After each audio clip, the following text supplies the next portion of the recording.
Et pour aller plus loin, nous sommes à présent avec Deniz Ünal, économiste spécialiste de la Turquie. Bonsoir et merci d'être avec nous. Vous travaillez au CEPI, le Centre d'études prospectives et d'information internationale. Deniz Ünal, c'est le début d'une nouvelle ère autoritaire aujourd'hui en Turquie.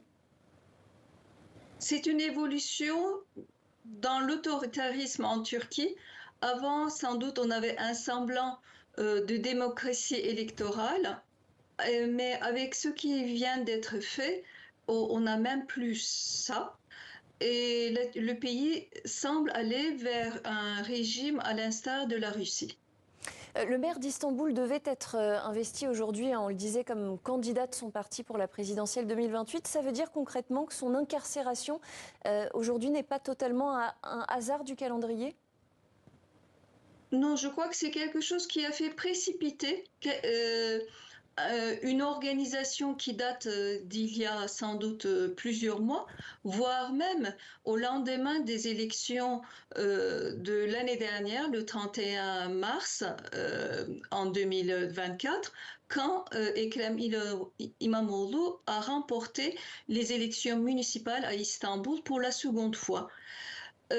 Il faut juste cadrer, parce que c'est très important, ce que représente Istanbul pour la Turquie. Istanbul représente 20% de la population, 30% du PIB, 50% du commerce international de la Turquie et 50% des recettes fiscales de l'État. C'est une manne financière. Et cette ville est très importante pour Erdogan pour se faire réélire, ne serait-ce que financièrement, c'est très important, lors des prochaines élections présidentielles qu'il veut anticiper. Oui, le président Recep Tayyip Erdogan se débarrasse, dites-vous, en gros, d'un ennemi politique encombrant. Est-ce que la rue peut faire reculer aujourd'hui le président Recep Tayyip Erdogan ? En tout cas, si les gens sont dans la rue depuis, ça fait plus de 10 ans que les citoyens n'étaient pas sortis dans les rues en Turquie, parce que, évidemment, le pouvoir légitime, le Léviathan, est très répressif. C'est parce que les gens ont vu qu'il n'y a plus aucune autre solution. Et en réalité, le processus est ouvert.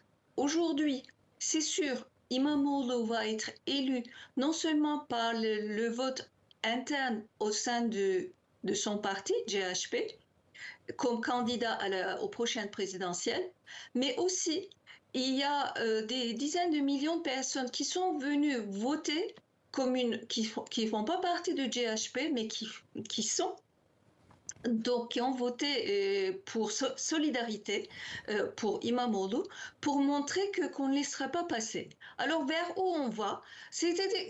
Lors des prochaines présidentielles, il est pratiquement certain que Erdogan n'aura pas le vote nécessaire.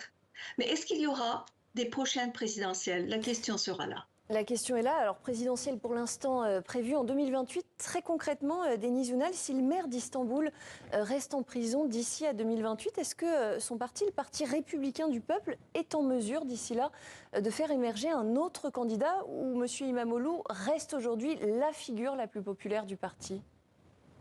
L'idée d'Erdogan n'est pas d'aller jusqu'en 2028, mais organiser par exemple des élections en 2027, dans un laps de temps assez court. Mais s'il ne peut pas le faire, je ne sais pas exactement ce qui va se passer. Pour le moment, au-delà du parti, la jeunesse qui est dans la rue, ce sont des gens, la jeunesse aux universités et leurs familles, un peu tout le monde, dépasse le cadre du parti d'opposition.